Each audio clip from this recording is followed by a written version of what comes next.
Genesis 8, the waters recede. The great flood had covered the earth. For many days, Noah and his family remained inside the ark. The world outside was silent beneath the waters. But then, God remembered Noah, and God remembered every living creature that was with him in the ark. God sent a wind over the earth, and the waters began to recede. The fountains of the deep and the windows of heaven were closed. The rain had stopped. Slowly, the waters began to go down. The ark came to rest upon the mountains of Ararat.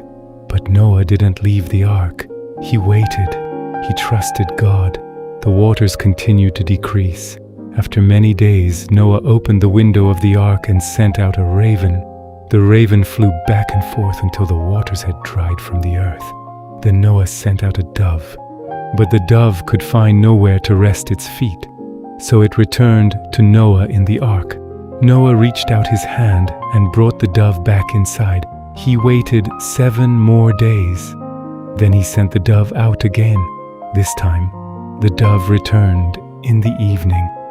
And there, in its beak, was a freshly plucked olive leaf. Noah knew that the waters had receded from the earth. It was a small leaf, but it carried a great message. The judgment was ending. A new beginning was coming. Noah waited another 7 days. Then he sent the dove out once more. This time, the dove did not return. The earth was becoming dry. Eventually, Noah removed the covering of the ark. He looked outside. The ground was dry. But Noah still waited for God. He did not leave until God told him to go. Then God spoke to Noah, "Come out of the ark." Noah came out with his wife, his sons, and their wives, and every living creature came out with them, the animals, the birds, everything that had been preserved inside the ark. The world was beginning again. And Noah's first response was not to build a house. It was not to plant a field. It was to worship God. Noah built an altar to the Lord, and he offered burnt offerings from the clean animals and birds. The Lord was pleased with the offering, and God declared that he would never again destroy every living creature with a flood as he had done. As long as the earth remained, seed time and harvest, cold and heat, summer and winter, day and night, would never cease. The flood was over. The earth had been washed clean, and Noah stood before God at the beginning of a new world. Key verse. But God remembered Noah. Genesis 8:1 closing verse. As long as the earth endures, seed time and harvest, cold and heat, summer and winter, day and night will never cease. Genesis 8:22. Genesis 9, God's covenant with Noah. The flood was over. The ark had come to rest. Noah and his family had stepped onto dry ground, and now God blessed Noah and his sons. God commanded them to be fruitful and multiply. The earth was before them once again.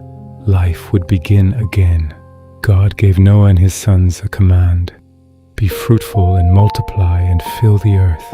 God also established a covenant with Noah, not only with Noah, but with his descendants and with every living creature that had come out of the ark.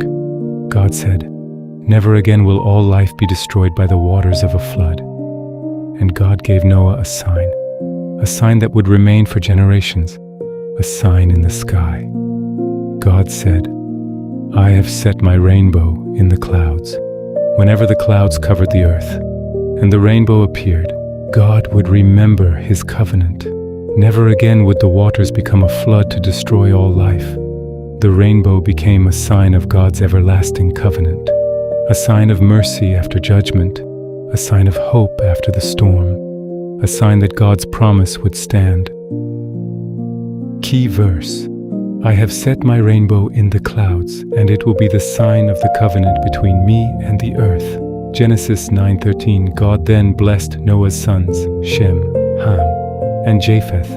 From these 3 sons, the earth would again be populated. Noah became a man of the soil. He planted a vineyard, but one day, Noah drank too much wine and became drunk. He lay uncovered inside his tent. Ham, the father of Canaan, saw his father's shame. He went outside and told his brothers, But Shem and Japheth acted differently. They took a garment, they placed it across their shoulders, and walking backward, they covered their father. They turned their faces away so they would not see his shame. When Noah awoke and learned what had happened, he spoke concerning his sons. He blessed Shem and Japheth, and he spoke of Canaan.